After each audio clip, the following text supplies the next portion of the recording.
Hello, church. So today is Friday, April 25th. I just got off the phone with one of my good buddies who just had a urological procedure surgery done. Um, so if I look like I'm in pain, it's because I just got a kind of graphic description and yeah, we'll keep the forehead dry. So we're still in Psalm 55.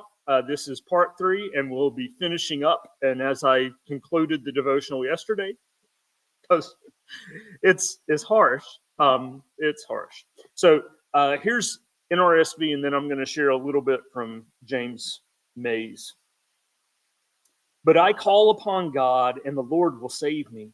Evening and morning and at noon I utter my complaint and moan, and he will hear my voice. He will redeem me unharmed from the battle that I wage, for many are arrayed against me. God, who is enthroned from of old, Selah, will hear and will humble them, because they do not change and do not fear God. My companion laid hands on a friend and violated a covenant with me. With speech smoother than butter, but with a heart set on war, with words that were softer than oil, but in fact were drawn swords. Cast your burden on the Lord, and he will sustain you.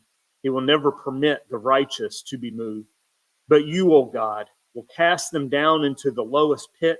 The bloodthirsty and treacherous shall not live out half their days, but I will trust in you.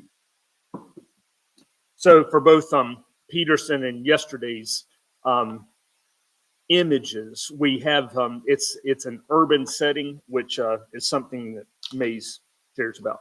So here you go. The psalmist describes the hostility that afflicts him in terms of general urban lawlessness and betrayal by a covenant partner of his intimate circle. The violence and strife of his city and the scorn of his closest friends are experienced as the very terrors of death. Jeremiah once spoke of a wish to flee to the wilderness to escape a collapsing society in which even neighbors were dangerous. And that's coming from the 9th chapter of Jeremiah. There is a similar lament over social chaos in Micah 7, 1-6, that probably reflects post-exilic conditions. So that's after the exile in the northern and southern kingdoms falling. Post-exilic conditions. Perhaps these are hints of the circumstances for which the prayer was composed. Jesus knew the anguish of betrayal by one who belonged to his own circle, and the anguish in the language of this psalm tells us how the betrayal hurt. Life is so inextricably connected with friends and society for support and confidence that the betrayal of the one and the unreliability of the other are threatening to life. All right, buckle up. Peterson's conclusion to Psalm 55. I call to God, God will help me.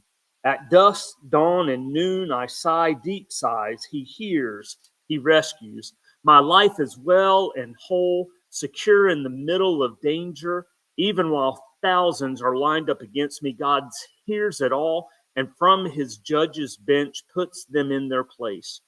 But set in their ways, they won't change. They pay him no mind. And this, my best friend, betrayed his best friends. His life betrayed his word. All my life I've been charmed by his speech, never dreaming he'd turn on me.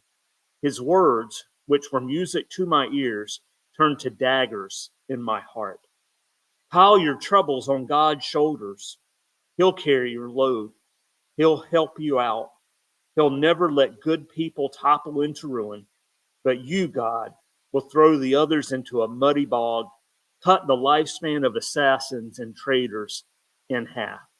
And I trust in you. Yep. So continuing to trust in God, may you have a very blessed day. We'll be stepping into Psalm 56 for our next go round, and we will see you on the flip side. Take care, everybody. Bye-bye.